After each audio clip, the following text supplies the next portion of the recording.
Good morning. Today we're going to look at the middle north part of the grove. This area has a lot of trees that are not mango, but the very first one that we're looking at here is a mango tree. This is a Kerry mango, and you can tell here that the first bloom didn't it didn't set any fruit from that. Oh, actually, wait a second. Here we go. There's one fruit. But then we have some fruit that might set from this more recent bloom. Next tree here is a sapodilla or sapodilla, also known as nispero, naseberry, and chiku. Very sweet fruit. And right next to it here is kaimito or star apple. No fruit on this at the moment. This is usually a March, April fruit.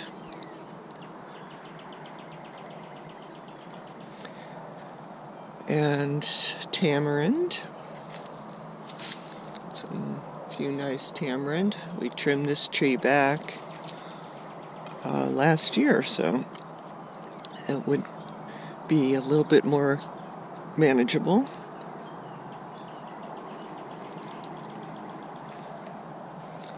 So here's a few mango trees. This first one is dwarf Hawaiian, and I believe I finished picking the first crop on this tree yesterday. So what we're seeing here is the second crop. Hopefully this will start being ready in 2 or 3 weeks. It's very typical for this particular variety to have 3 crops a year. I can see just a little bit of bloom right here. It's sort of a short bloom spike. Doubt anything's going to develop from that.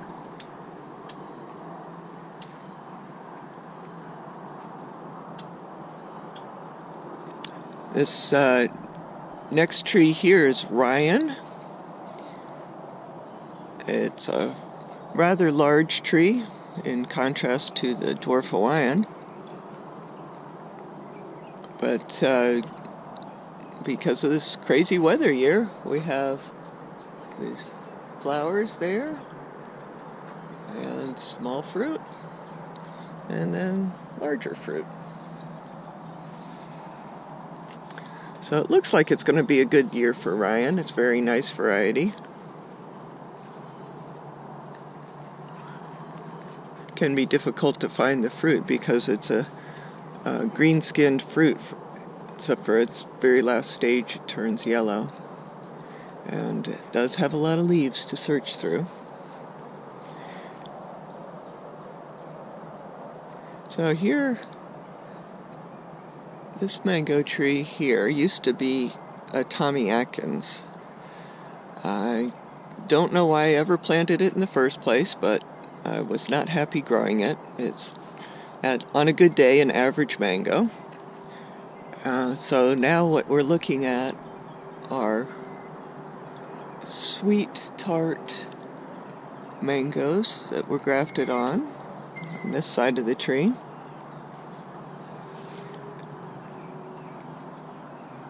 There's some more sweet tart. And right here, let's see, yep, that's a coconut cream, this side of the tree.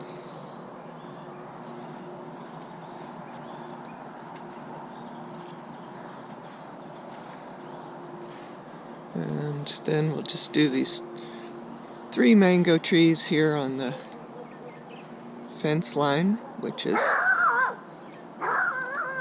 this is Page mango. It's a very beautiful mango, and the tree doesn't get huge.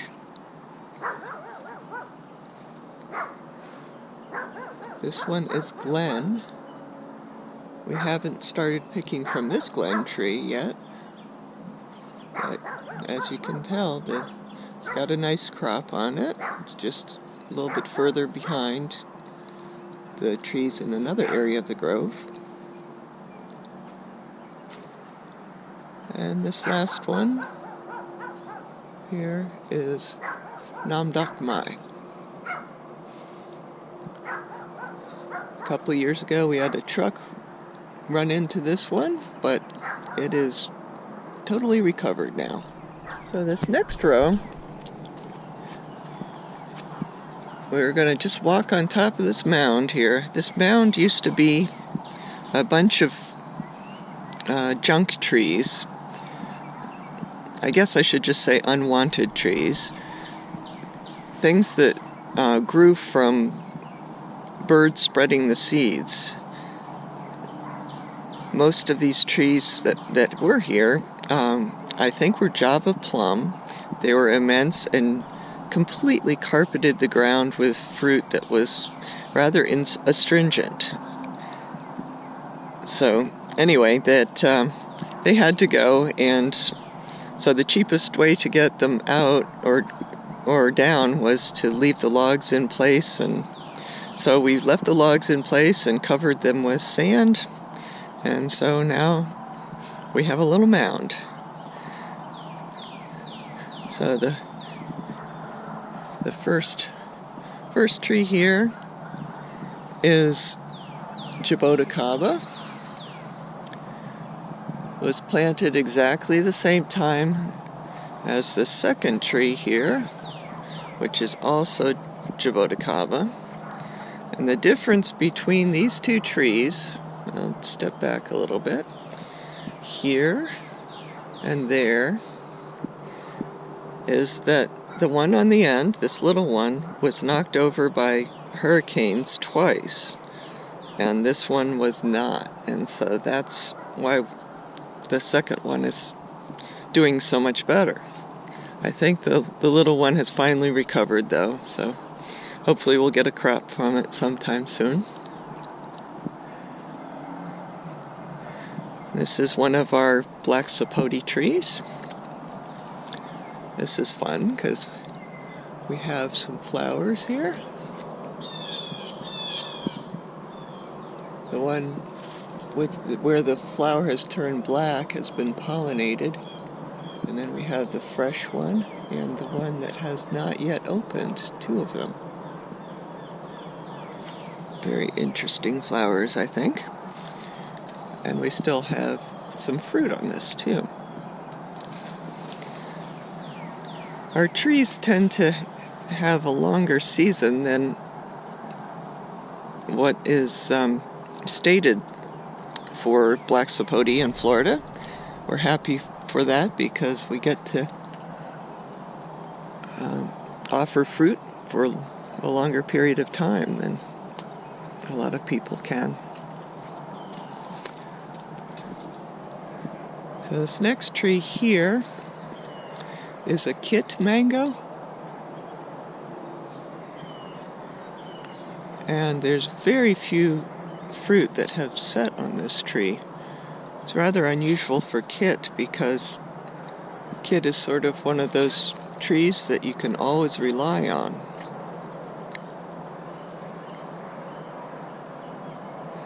Let me go over here and show you. This is a little remnant of the tree removal time. They didn't cut the tree down very far, and so its trunk is still sticking up even though we've put about, I think it's about 5 feet of sand on top of it.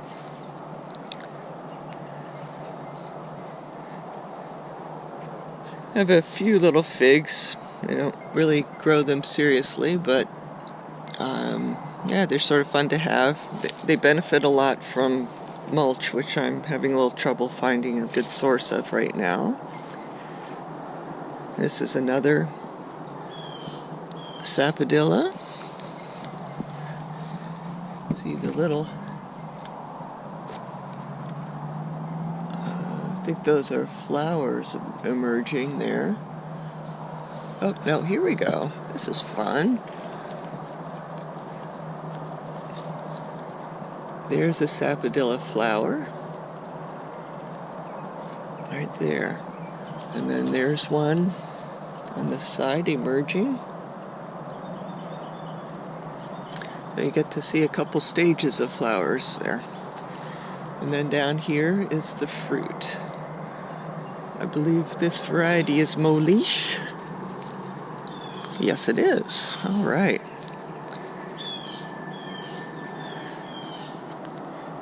Here's another fig, another variety. Planted these a long time ago. There's a little fig there.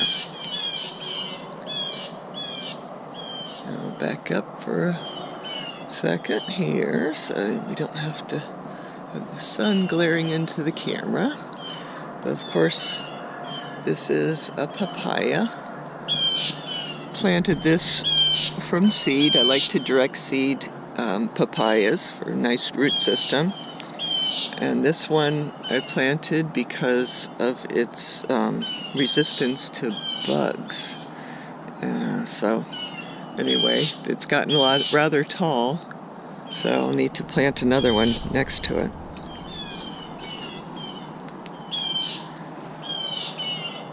Here's our second dwarf Hawaiian. It's right next door to the one we just saw. Oops. And so you could possibly tell that this one is a different stage. It's got these flowers on it, lots of flowers, especially on the top of the tree.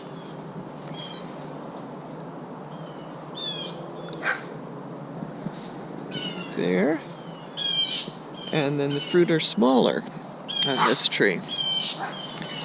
Just on a different time schedule than the previous one that we saw.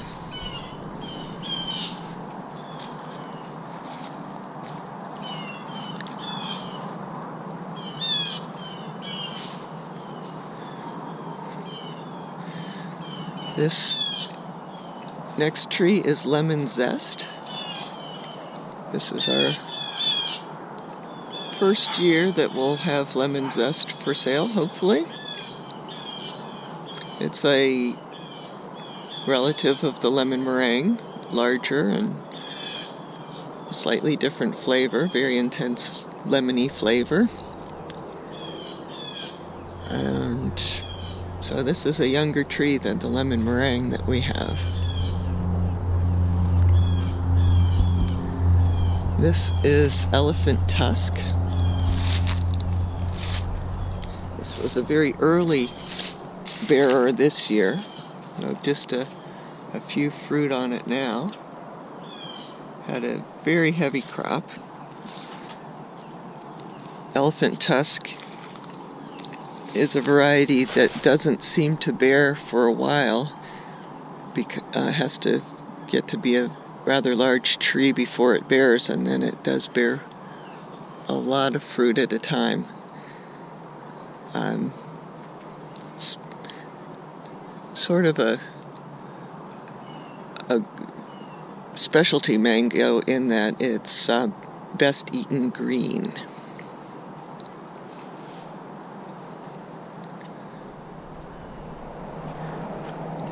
So we're going to sort of backtrack a little bit here so I can show you some small mango trees. Now these that I'm going to show you are about 10 years old. And I planted them here because a lot of people say they don't have room for a mango tree. So these are, I usually keep these under 6 feet. They've sprouted up a little bit higher than 6 feet now. They are small varieties. So this first one is Cog's Hall. You see the fruit hanging there. Next one is Neelam.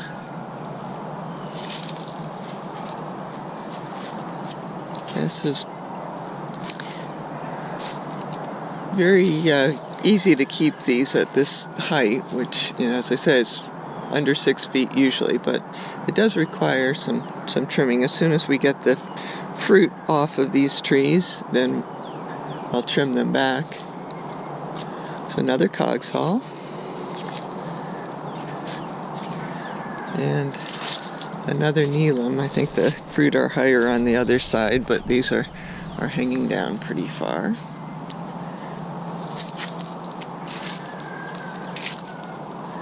This tree, the original grafts were blown off of the tree, and so I've been grafting other varieties onto it. Mostly Julie on this tree, but I have to get a little more irrigation to it so that they'll actually get larger than that. That is just a very tiny Julie. This next tree is a Jamaican dogwood, not a fruit tree, but years ago I had some seaweed dumped in. A friend of mine cleared the seaweed off of local beaches, and he brought a couple of loads up here, which I wanted to spread for the micronutrients and such. And a lot of other stuff comes in with the seaweed, not just trash, but apparently a seed for Jamaican dogwood. So we now have that tree. I like to keep it as a little reminder of those seaweed times. Just go past some few palms here.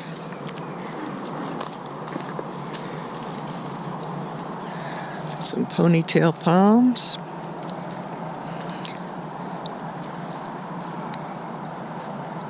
And of course, coconut palms.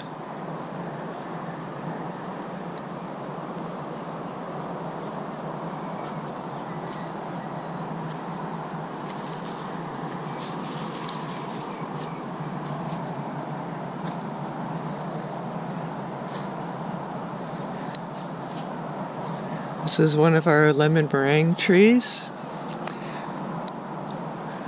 For some reason this year has not been a good one for this particular tree. We've picked very few fruit off of it, and it has very few fruit left on it. So you might notice this is also a mound. Also took out some trees here that were very old and did not produce fruit.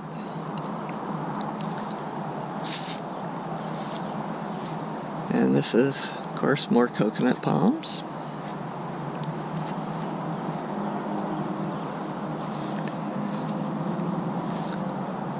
Cherry mango.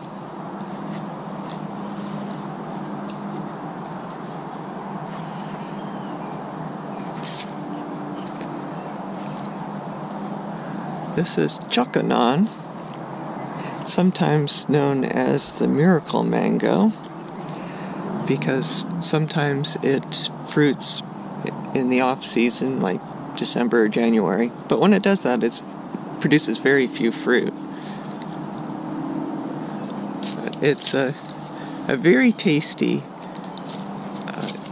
Southeast Asian variety, sometimes used as a rootstock also.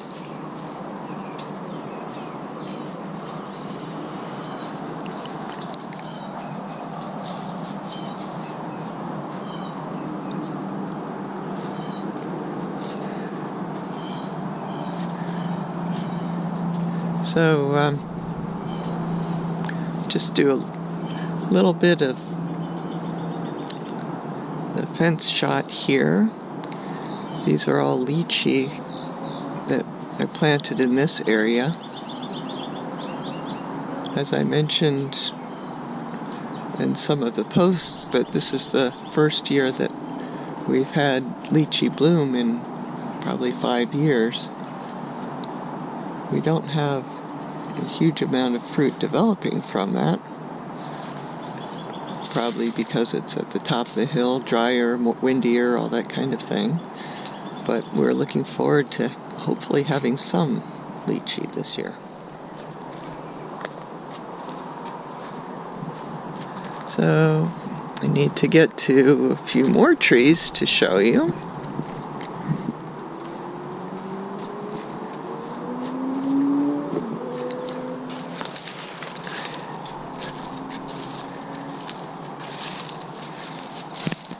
Here's miracle fruit, or miracle berry. It's an African shrub.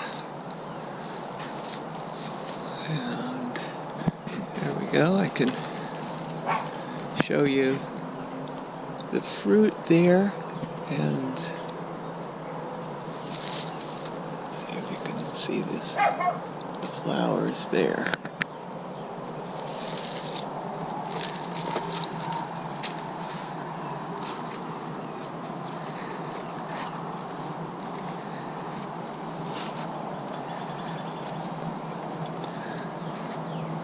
This is a Glen mango. Very few fruit on it this year.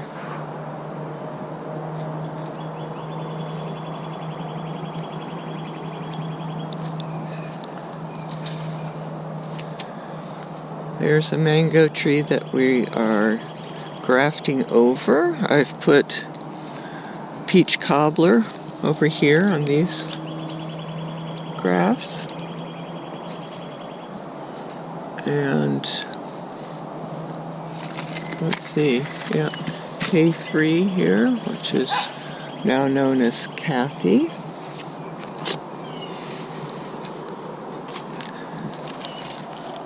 This is another K3, hasn't started growing yet.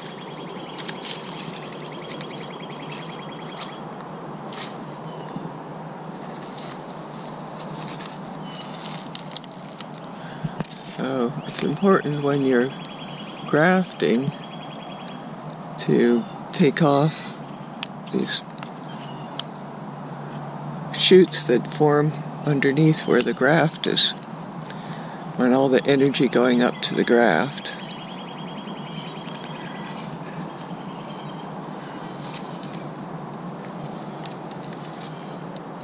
So hopefully those take.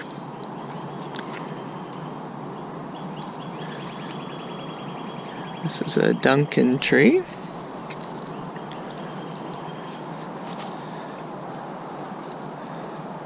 Right next to it here is a seedling of Mulgoba that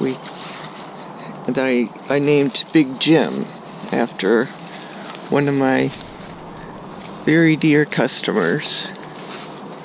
Of course, all of my customers are very special, but yep, he was. So this is a very vigorous tree. Doesn't look like we have a big crop of Big Jim this year. A very tasty mango.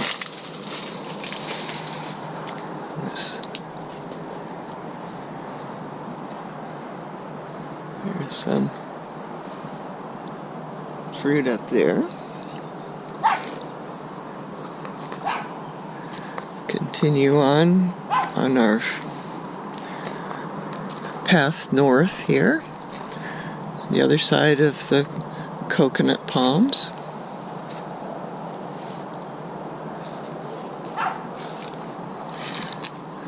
Some other ponytail palms.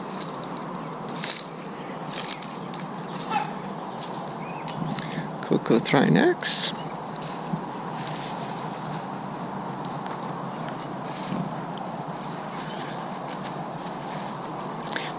Not much in the way of fruit trees to talk about on this particular path here. So it's just walking past. This is a atemoya.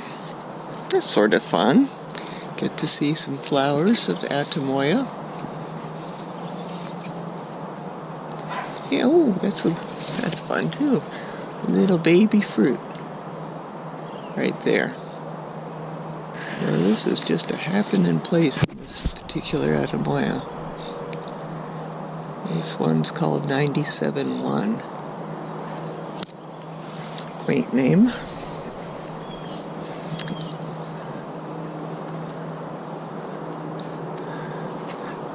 Another ponytail palm.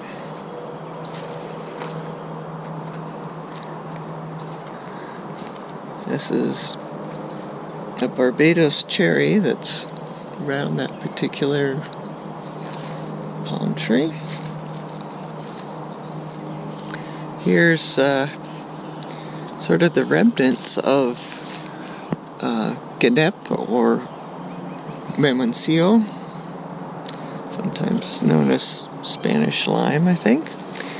This tree I had high hopes for, but it has failed to produce any fruit, so every time we have a chainsaw anywhere near here, we take off another piece, sort of hoping that somebody who works with wood or something can use the trunk when we finally cut that down. But yeah, it's time to make room for something that earns its keep.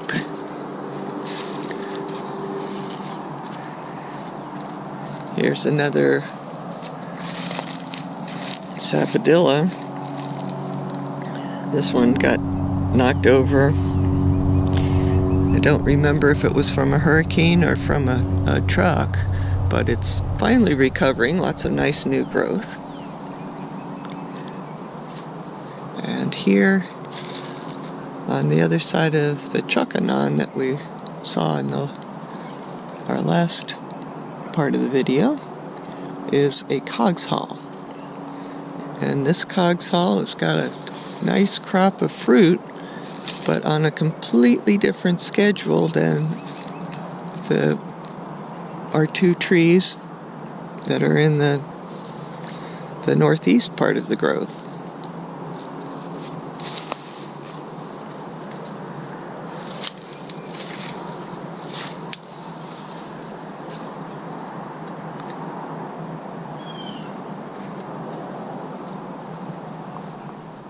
So this is our Mulgoba tree.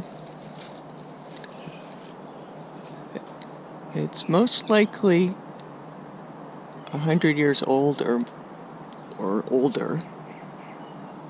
The reason it looks pretty weird inside here is that Hurricane Wilma just ripped apart this tree. It used to be much bigger than this. And when we did get the tree trimmers in, they had to cut back to healthy wood, which was sometimes 20 feet in from the branch that remained. So we've been working at taking these branches down a little bit further, because the fruit on the top of the tree are just impossible to pick by any means that we have at our disposal. Excellent fruit, but this tree just had not been trimmed for, I think, pretty much its entire life. So trim your mango trees or this is going to happen to them. It's a beautiful tree, but I like to have a beautiful tree and the fruit.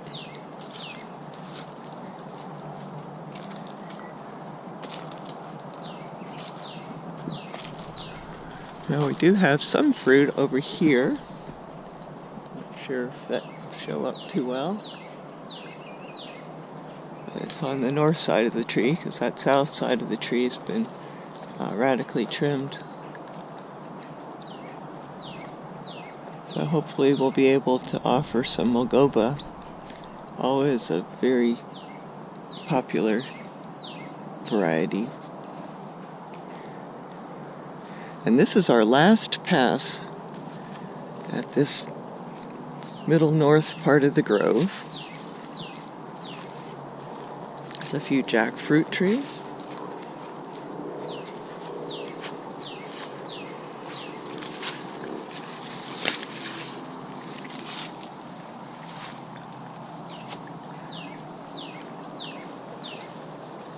nice fruit on it. This one's just never going to develop. If I had my pruners, I'd take that right off. For some reason, this tree always makes fruit on the ground. Rather frustrating, but that's the way it goes.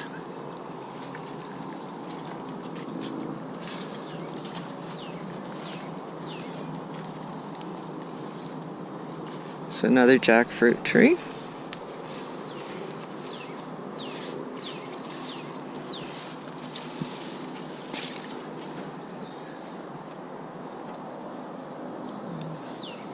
Some fruit. For us, this has been a late start to the jackfruit season. We have like 4 or 5 varieties, and we have not started picking any. There's usually one that we start picking by this time. So this last section here, I guess it'd be best just to show you the stump. A couple of years ago, we had this rather large tree taken out. It was poinciana, royal poinciana.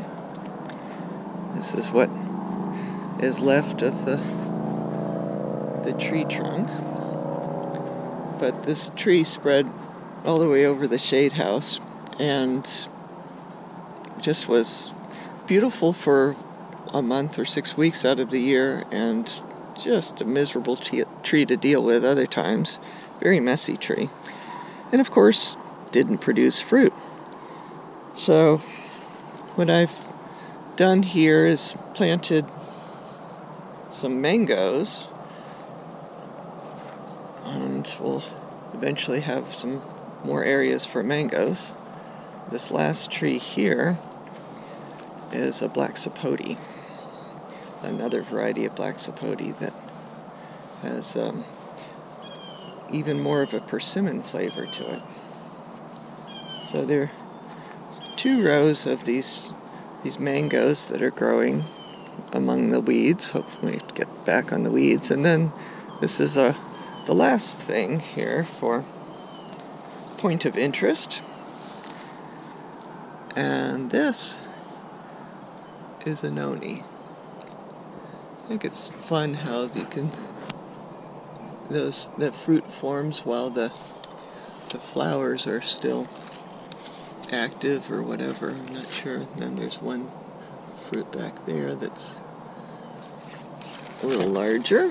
You don't know. Oh, there we go. This is more what it looks like when it's ripe. Beautiful plant.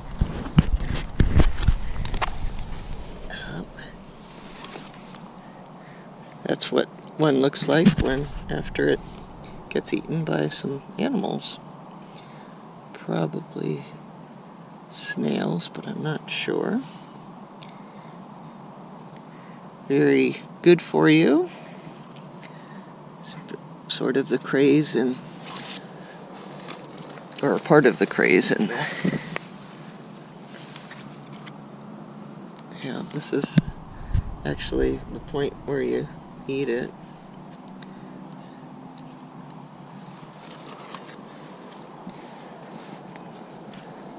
But yeah, so that's a noni. It started growing from a noni plant that started growing crazy in the shade house.